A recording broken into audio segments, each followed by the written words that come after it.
Salut tout le monde! Bonjour à tous. Alors on se retrouve aujourd'hui pour parler d'un sujet un petit peu délicat, un petit peu sensible. On a eu pas mal de retours sur ce sujet-là Mm.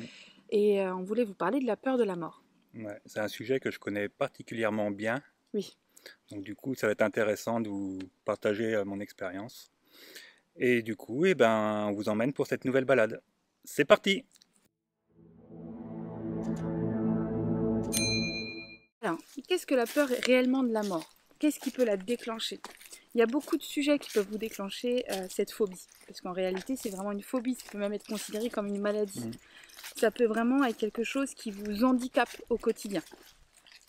Et plusieurs choses peuvent la déclencher. En réalité, cette peur de la mort, euh, elle est un petit peu liée à votre amour de la vie. Vous aimez être là, vous avez envie d'être là, vous aimez vos proches, vous n'avez pas envie de les perdre, vous aimez qui vous êtes et du coup vous n'avez pas envie de perdre cette identité-là. Ça peut être lié au fait d'un fort attachement à notre vie, à notre incarnation actuelle. Mais il y a plein d'autres choses qui peuvent la déclencher. Ouais, quand tu as peur de la mort en général, enfin moi je sais que c'était mon cas, c'était ma raison principale, c'est que j'aimais bien ma vie en fait. J'aime bien mes enfants, j'aime bien mon cadre de vie, enfin tout ça quoi. Et je suis heureux de vivre et j'ai pas envie que ça s'arrête. Mais il n'y a pas que cette raison-là, en fait. C'est vrai que toutes les Oui, raisons que tu as dites précédemment, c'est valable. il y a ça, il y a aussi la peur dans la peur de la mort. En réalité, il y a beaucoup de gens qui vont en réalité avoir peur plus de mourir. C'est pas la peur de l'après, mais il y a la Ouais, peur de de souffrir. l'acte en lui-même, de souffrir. Hmm. Et puis, il y a ceux qui vont avoir peur de l'après parce que va y avoir soit zéro croyance et du coup ils ont peur de se retrouver dans un espèce de néant, de vide, juste disparaître. Et puis il peut y avoir des personnes qui ont des raisons de douter de leur comportement ou qui ont des croyances qui font qu'ils vont avoir peur du jugement qu'on pourrait porter sur eux de l'autre côté. Donc tout ça en fait peuvent venir déclencher. Alors bien sûr il y a des éléments qui vont déclencher cette peur, qui vont peut-être la rendre plus forte. Par exemple Jordan, c'est quand tu as eu ton accident. Quand tu as Ouais, failli mourir, bon, c'est vrai que j'en ai pas trop parlé, peut-être dans un article, mais je ferai une vidéo là-dessus, de toute façon. Et c'est vrai que moi, j'ai eu un très grave accident, et du coup, ça a changé totalement ma vision de voir la vie, en fait. J'ai pris conscience que ce que j'étais avant, c'était pas forcément... Enfin, c'était des expériences, mais j'avais pas conscience de l'importance de la vie, en fait. Et c'est à partir de ce moment-là où, au final tu t'es ouais, ça rendu s'est compte que enchaîné, ouais, ouais, tu c'est pouvais ça. tout perdre. Mm. Et puis le fait aussi, moi j'ai eu 6 mois de soins intensifs, donc d'aller tous les jours dans un lieu où il y a beaucoup de mourants, de Personne souffrants, qui. Ouais. etc., ça fait relativiser et puis ça fait se dire qu'en fait, ouais, la vie est courte, quoi. Donc c'est vrai, tout ça, ça amplifie et moi, ouais, ça m'a déclenché des véritables angoisses, hein. C'était, Mais c'est vrai que c'est compliqué. ouais, hein, j'en dormais plus la nuit, je réveillais Cindy et tout, hein. Je le retrouvais en position fétale au milieu de la pièce. Ouais, c'est ça.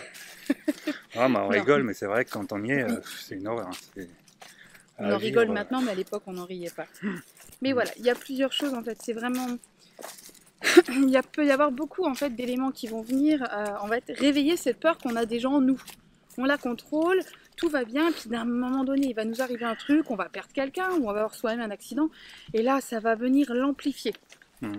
Mais alors, il y a des éléments comme ça, et puis il y en a d'autres qui sont un petit peu plus discrets, comme par exemple le fait de ne pas prendre soin de soi, de manger n'importe comment, de jamais faire de sport, de jamais bouger, de ne pas aller chez le médecin.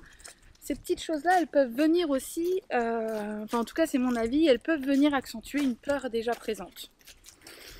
Je sais pas Ouais, ce que tu en penses. ben mais si c'est ça, c'est quand tu es en mauvaise santé, ça peut amplifier la chose parce que tu peux te dire, ben voilà, tout de suite, c'est un peu quand tu es hypochondriaque, tout de suite tu vas penser au pire, tu vas dire ça y est, j'ai une douleur là, c'est un cancer ou c'est quelque chose d'incurable. Et du coup, tout ça, ça amplifie la peur de la mort, hein, de toute façon. Donc la mauvaise santé, ouais, c'est ça, c'est une bonne raison aussi Bah, d'avoir c'est peur de très la mort. lié en plus. Mm. Oui.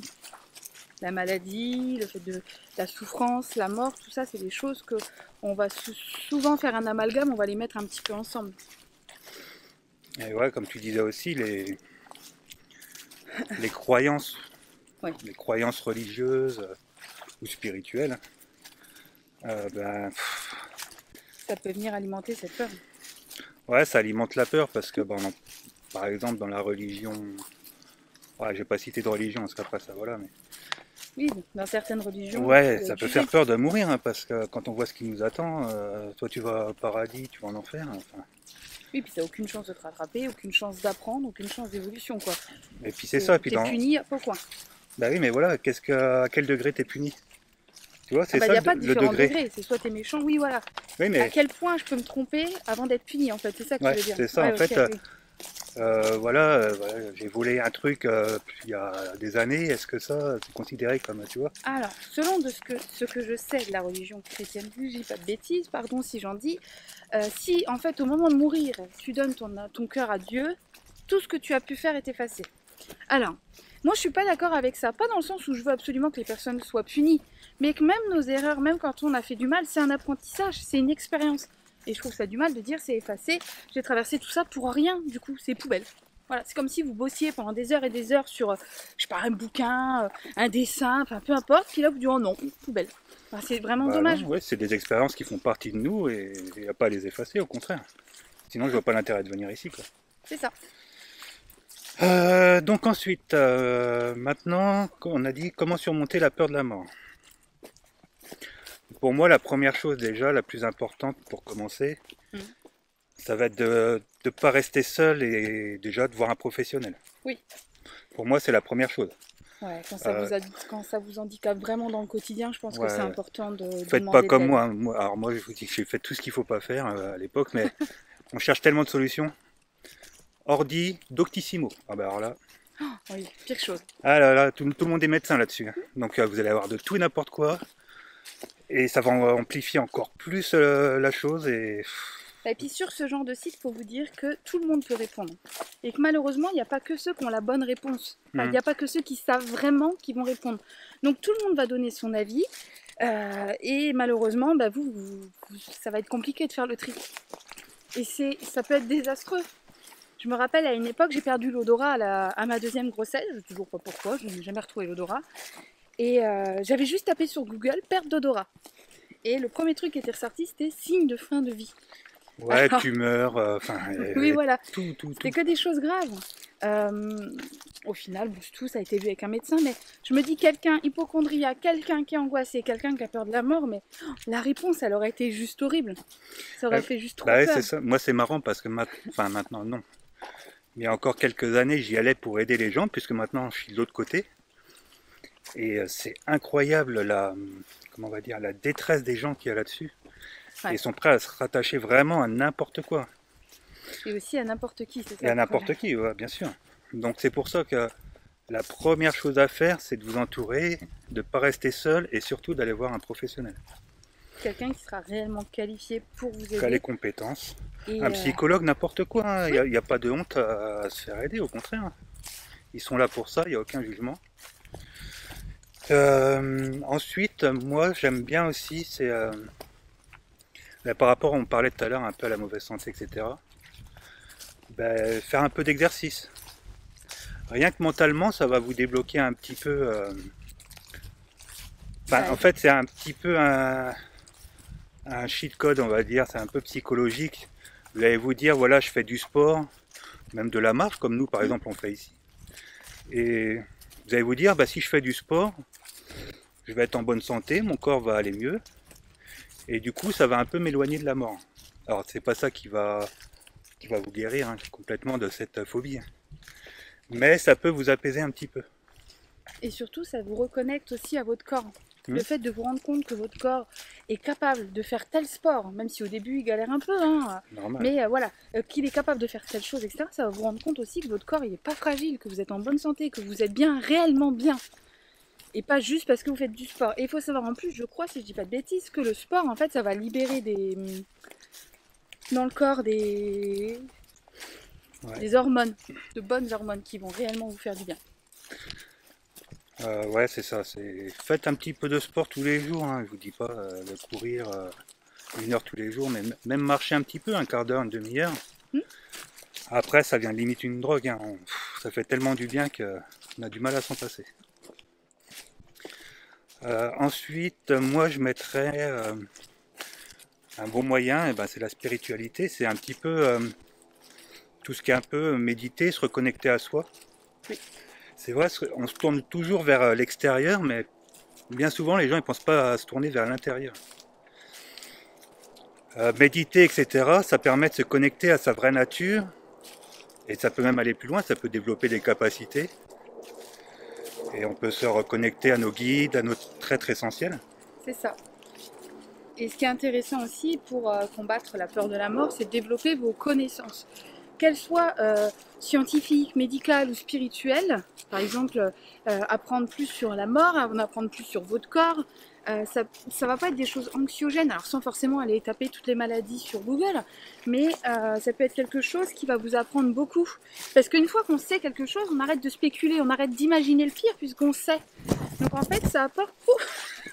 Une petite branche. Du coup, ça va vous apporter la paix. Ça va tout simplement calmer votre angoisse. Votre angoisse, elle aura le taux d'information dont elle a besoin, elle sera bien, elle sera calmée, elle va se taire. Ouais, c'est ça. Et puis, enfin, franchement, il faut, de toute façon, dans tous les cas, il ne faut pas éviter le problème.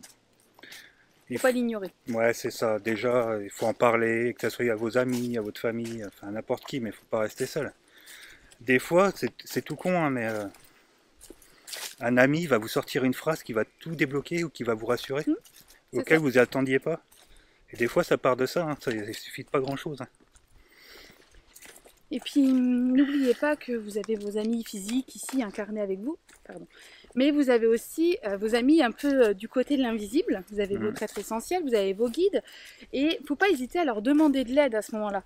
Quand vous avez peur, quand vous ne vous sentez pas bien, si vous avez besoin de preuves de leur existence, etc., faites-le. Alors ne vous attendez pas à avoir la réponse du premier coup, pas parce qu'ils sont occupés à autre chose, mais parce que votre esprit il est tellement occupé, il est tellement rempli de cette peur et de cette angoisse qu'il n'aura pas la place pour la nouvelle information. Donc il faudra un petit peu de temps, un petit peu d'entraînement avant de réussir réellement à les entendre, à les ressentir. Et comme on dit, hein, il faut d'abord vider un récipient pour le remplir. C'est pareil avec vous en fait. Hein. C'est beau ce que tu dis. Ouais, bah, c'est un petit peu mon côté cuisinier. Un petit côté poète. Ouais, c'est ça. Pareil, un truc qui est efficace, c'est en général quand l'angoisse arrive ou l'anxiété monte. En général, on la sent arriver. Et il y a toujours un petit peu un élément déclencheur. Le but, ça va être d'essayer en fait d'éviter cet élément déclencheur. Par exemple, moi à l'époque, je sais que j'évitais, même encore maintenant, j'aime pas trop, mais par exemple, Cindy elle regarde beaucoup tout ce qui est séries dans les hôpitaux, les machins, avec toutes les maladies possibles qui existent. Enfin, moi, c'est pas que ça me déprime, mais voilà. Et j'évitais tous ces sujets-là, j'évitais les cimetières, les conversations sur la mort, enfin vraiment tout ce qui s'en rapportait. Donc oui, c'est sûr, j'avais moins d'angoisse, mais je réglais pas le problème. C'était juste un pansement, voilà. On évite, on met des œillères, mais on n'élimine pas le problème. Ouais, c'est ça, je faisais que reporter le problème en fait. Et puis quand ça revenait encore plus fort. Donc en fait, au lieu d'éviter les éléments déclencheurs, il va falloir faire tout l'inverse. Vous confronter, ouais, il faut affronter ses peurs. Hein. Je sais que c'est dur au début, mais pour mieux comprendre une peur, eh ben, il faut la connaître. Et ouais, il faut se renseigner dessus. C'est un peu comme la peur, enfin c'est pas pareil, mais comme la peur des insectes ou la peur d'un certain danger qu'on ne connaît pas. Et ben, en apprenant à la connaître, on va avoir moins peur. En fait, plus vous allez apprendre à comprendre votre peur, à comment elle fonctionne, ce qui la déclenche, etc., plus vous allez comprendre comment elle fonctionne, plus vous allez être capable du coup de maîtriser. Vous saurez exactement quoi travailler ou quoi faire pour au final vous aider. Puis dernière chose, moi je le place en dernier parce que... C'est en cas de nécessité. Ouais, vraiment, le dernier recours. C'est de se faire aider par les médicaments, tout ce qui est antidépresseurs, etc. en fait, mais moi j'aime pas dans le sens où ça peut vraiment créer une dépendance en fait. Et c'est vrai, après on n'arrive plus à rien faire sans en prendre. Le problème c'est qu'après vous allez devoir combattre deux choses. Votre peur de la mort, parce que les médicaments ne la feront pas disparaître, ils vont juste la faire taire. Et en prime, vous devrez combattre cette dépendance aux médicaments. Donc ça peut être une très bonne solution si votre médecin vous dit que vous en avez besoin, écoutez-le, mais écoutez-vous aussi d'ailleurs. Mais par contre, c'est pas la meilleure solution, on va dire. C'est un peu la solution de dernier recours. Alors les vraies solutions qui vont marcher, il y en a plusieurs en fait. Déjà, attends, on va à gauche hein, déjà. Oui. Droite ou gauche. Ça fait une fois que c'est ma petite guide. Moi j'aimerais vous parler d'une bonne solution, et je suis sûr que vous en avez déjà fait. Ça va être le rêve lucide. Toi je sais que tu es une experte là-dedans, t'en fais plein. Alors, oui et non. En fait, le rêve lucide, c'est être conscient qu'on est dans un rêve et pouvoir un petit peu contrôler ce qui s'y passe. C'est modifié. Un peu en mode Spielberg, vous créez votre propre scénario. J'adore ça, j'adore faire ce type de rêve. Parce que il n'y a pas de limite, on peut être un super héros, on peut avoir des super pouvoirs, on peut savoir se battre, enfin voilà. Il n'y a pas de limite à votre imagination, donc il n'y a pas de limite à ces rêves-là. Donc le rêve lucide est un bon moyen de comprendre que c'est pas parce que notre corps s'arrête que tout s'arrête. Alors vous allez me dire oui, mais quand on dort, notre cerveau il continue à fonctionner, un gros pourcentage, etc. Alors oui, effectivement, mais en fait, c'est une bonne preuve malgré tout. Par exemple, les sorties du corps, etc.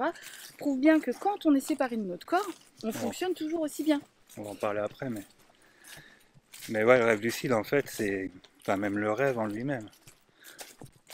Enfin, on peut le considérer comme un état de, enfin moi je le considère comme un état de mort.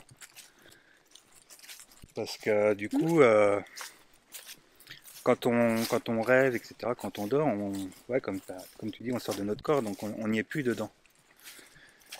Donc en fait, c'est comme si on expérimentait la mort, en fait. C'est un peu la même chose, sauf que on n'en est pas conscient. Et puis qu'on revient. Et qu'on revient dans notre corps. Parce qu'on est toujours attaché au corps physique. Ouais. Donc c'est vrai que ça va avec la prochaine solution. Alors là, il va y avoir des gens d'accord et pas d'accord. Ça, on a l'habitude. C'est sortie hors du corps. Oui. Alors les gens ils connaissent ça sous le nom de sortie astrale ou projection astrale. Oui, sauf que c'est pas que l'astral. Sauf que vous pouvez faire des sorties en éthérique, en astral, en mental. Il n'y a pas qu'une sortie hors du corps. Vous n'allez pas forcément sur le plan astral en fait. Et c'est pas aussi dangereux qu'on le pense. Ne vous laissez pas berner par les attention. On peut prendre ta place dans ton corps si tu le laisses vide. Attention, ceci, cela. Non, en fait. C'est dangereux si vous y allez avec des peurs et si vous y allez avec un manque de connaissances, comme n'importe quelle pratique. En fait, c'est ça, c'est comme n'importe quelle pratique. Il faut un petit peu se documenter, il faut comprendre ce qu'on fait. En fait, on fait pas n'importe quoi, mais comme pour tout. Ça va être dangereux si vous le faites, ouais, justement sans connaissance et dans des états dépressifs où vous n'allez pas bien. Oui, bien sûr, forcément, vous vibrez pas. Forcément, là, oui, vous risquez de sortir dans le bas astral. Par contre, si vous vous mettez en condition, vous montez vos vibrations et que vous tentez la sortie hors des corps, il y a de grandes chances que vous allez dans les hauts plans et ça va être super agréable. Et pourquoi le but des sorties hors du corps pour vaincre la peur de la mort? Ça va être que généralement au début, dans les premières sorties, on va pas très loin. Hein. C'est souvent des sorties éthériques. On reste dans notre maison, dans notre chambre. Et en fait, vous allez voir votre corps dormir en fait. Vous allez vous voir vous dormir et vous allez prendre conscience qu'en fait vous êtes sorti de votre corps et que vous continuez à vivre en fait. C'est ça. Que votre conscience elle continue à penser, à vous déplacer, etc. C'est pas votre cerveau physique qui fait que vous fonctionnez. Moi j'ai essayé pendant des années d'en faire et j'arrive à produire le phénomène facilement, mais dès que je commence à sortir, je sais pas, il y a comme une petite peur ou une appréhension et hop, à chaque fois ça me ramène dedans. Et toi encore une fois. Je disais à une cliente ce matin, on en parlait justement, et je lui disais, moi je me suis arrêtée, oh putain je suis en train de sortir. En fait dès que je me rends compte, j'ai ce trop bien, et du coup paf, forcément je reviens. Alors je réessaye derrière, j'ai cette sensation moi un peu de me dérouler Alors j'essaye de forcer, forcément ça ne fonctionne pas. Ouais, enfin, plus petite, t'as quand même été Alors plus loin que ça. enfant j'en faisais, Ouais. je n'avais pas conscience que c'était des sorties du corps, absolument pas conscience. Pour moi c'était mes rêves préférés. Et j'avais cette sensation, contrairement à adulte, j'avais cette sensation de me dérouler. Quand j'étais gamine, j'avais la sensation, vous savez, de... Attends, arrête-toi. Vous savez, de pousser comme ça sur mes jambes, de genre de faire comme ça, et hop, je sortais. Mais bien sûr, j'allais pas très loin. J'allais souvent autour de la maison, il pleuvait, je jouais avec la pluie. C'était quelque chose de plutôt cool. La dernière fois que ça m'est arrivé, ma nièce me disait qu'elle faisait beaucoup de cauchemars et je lui ai dit la prochaine fois que tu fais un cauchemar, t'appelles Tata, elle vient dans ton rêve et tu vois, Tata, elle va démontrer les méchants. Enfin, j'avais essayé de tourner ça un peu à l'humour. Et au final, 2 jours après, je me retrouve dans la chambre de ma nièce. Donc ils étaient dans une maison où c'était vraiment très particulier, c'était très très lourd, puis à l'époque on n'avait pas les connaissances pour vraiment dégager tout ça. Et donc je me suis retrouvée dans la chambre de ma nièce, on a fait une sortie, on a fait un rêve toutes les deux, mais juste extraordinaire, il y avait le cirque, il y avait des trucs trop bien. Et en fait on arrivait toujours à faire retirer cette ambiance, ce qui était chez elle, essayer de nous rattraper, on le sentait, en tout cas moi je le ressentais. Et en fait, dans ce rêve-là, à chaque fois, on arrivait très facilement d'ailleurs à contrer ce côté un peu négatif et à lui dire non, mais là, on n'est pas là pour ça. Nous, on est là pour s'amuser, on est là pour s'éclater. Donc en fait, votre sortie astrale, où il y a un contrôle dessus. Donc pour nous, là, pour moi, avec Mania, j'étais sur l'astral, vraiment le plan créatif. On avait mis un cirque en plein milieu du centre-ville d'Épernay. C'est l'astral, hein, c'est vachement créateur. C'était l'astral. On a passé une super nuit, quoi. Franchement, c'est peut-être un des moments les plus fun que j'ai pu m'offrir avec ma nièce. Et c'était top, en fait. Non, mais c'est pour ça. C'est ce qu'on vous dit, le rêve lucide et la projection, enfin, la sortie hors du corps, vous n'allez pas avoir meilleure preuve, en fait. C'est ça. Là, vous allez voir la preuve par vous-même, vous allez le vivre. Donc, vous ne pouvez plus, après ça, remettre en cause. Tous ceux qui en font vous le diront, hein. C'est un peu comme les expériences de mort imminente, c'est un peu la même chose. Et en plus, si vous savez faire des rêves lucides assez facilement, eh ben, vous pouvez prendre conscience que vous avez envie de sortir de votre corps. C'est encore plus facile. Il y a plein de techniques, hein, pour sortir de son corps, mais à partir d'un rêve lucide, je trouve que c'est plus facile. C'est souvent ce moment-là où on peut le déclencher, oui, effectivement. Alors ensuite, vous allez avoir, pour surmonter votre peur de la mort, vous allez un peu avoir tout ce qui est la gratitude. La gratitude où vous allez prendre conscience que vous avez la chance de vous réveiller tous les matins, de vivre ce que vous vivez. D'être en bonne santé. D'être en bonne santé, d'avoir des enfants, je sais pas, quelque chose que vous aimez. Il y a forcément quelque chose que vous aimez. Comme je dis, on s'entraîne pas à mourir. Donc, ça serait dommage d'avoir peur de la mort, de vous gâcher la vie pendant des années, alors que ça se trouve, vous allez mourir dans 30, 40 ans. C'est ça. Vous avez passé toutes ces années à avoir peur, hein, pour quelque chose qui va arriver que dans 30 ou 40 ans et qui va durer, ça se trouve, l'espace d'un claquement de doigts. C'est ça qui est dommage. Alors, il y a une chose aussi qui peut vraiment vous aider, c'est la pleine conscience. En fait, quand on angoisse, on va avoir tendance, l'esprit va partir partout, on ne contrôle plus rien, on a même du mal à se concentrer sur l'instant présent. Et la pleine conscience, travailler la pleine conscience, c'est justement revenir à cet instant présent. Par exemple, je suis en train de cuisiner, je vais tranquillement m'angoisser sur j'espère que je vais pas mourir, ou aucun de mes enfants va mourir, parce que la peur de la mort, c'est pas que la peur de la mort pour soi, c'est aussi pour les autres. Moi, j'avais plus peur de la mort pour Jordan ou pour mes enfants, que pour moi-même. Moi-même, ça va, je gère. Par contre, si vous me parlez de la mort de Jordan, tout de suite, bon, je vais être beaucoup moins à l'aise avec l'idée. Le plus tard possible. Mais... C'est ça. Donc l'idée, ça va être de revenir en pleine conscience. Je me consacre à ce que je fais à l'instant T. Alors, vous attendez pas au début à tenir des heures. Clairement, si vous tenez 3 minutes en pleine conscience, c'est top. Donc laissez-vous appréhender, apprendre un petit peu cette chose-là tout doucement et vous y faire. Après, ça deviendra quelque chose de coutumier, vous y réfléchirez même plus. Ouais, c'est ça, c'est un exercice à prendre, c'est une habitude en fait. On dit toujours, il faut, je sais plus combien, faire quelque chose pendant, je crois que c'est 21 jours, 21 ouais, jours, quelque chose pour que ça en devienne une habitude. Bah, c'est à peu près la même chose pour tout ce qui est pleine conscience, méditation, enfin, etc. quoi. C'est ce que je dis pour me motiver au sport. À chaque fois, je me dis, allez, 21 jours et après, ce sera facile.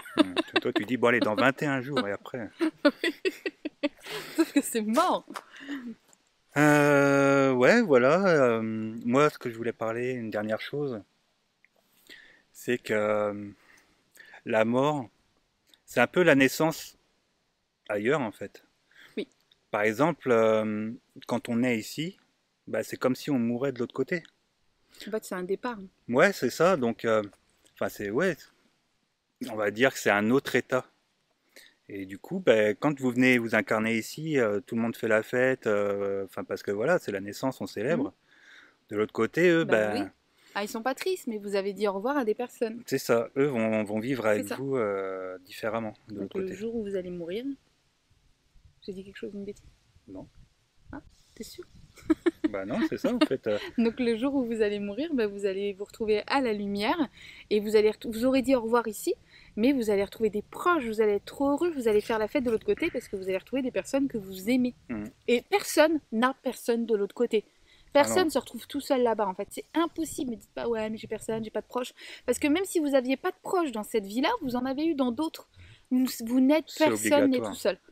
Et puis reconnectez-vous aussi à votre être essentiel, à votre moi supérieur, enfin peu importe comment vous l'appelez, mais reconnectez-vous à lui parce que il est celui qui peut le mieux vous aider.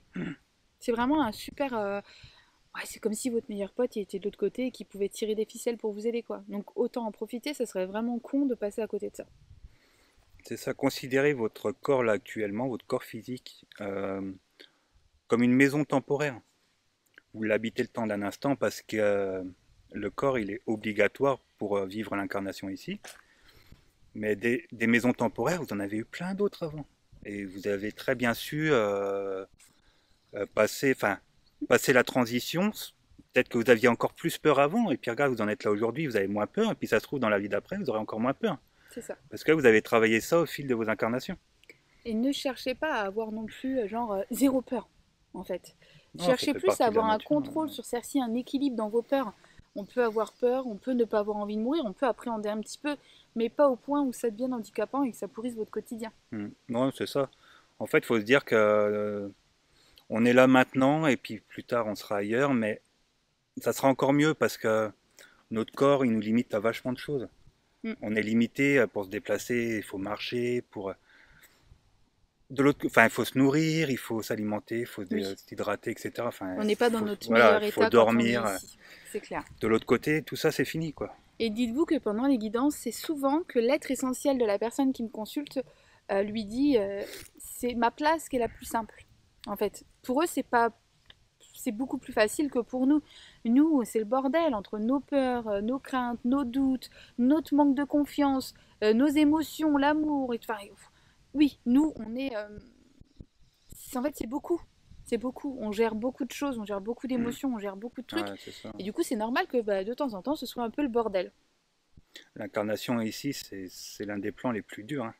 Ouais. Donc, donc c'est tout. Il faut relativiser. Et puis moi, ce que je constate aussi souvent, pour finir là-dessus, c'est que plus on vieillit, je trouve, et plus les personnes âgées ont, pas qu'ils ont moins peur de la mort, mais ils ont un plus grand recul. Ils ont une certaine paix Ouais, par rapport à ça. ouais, c'est ça.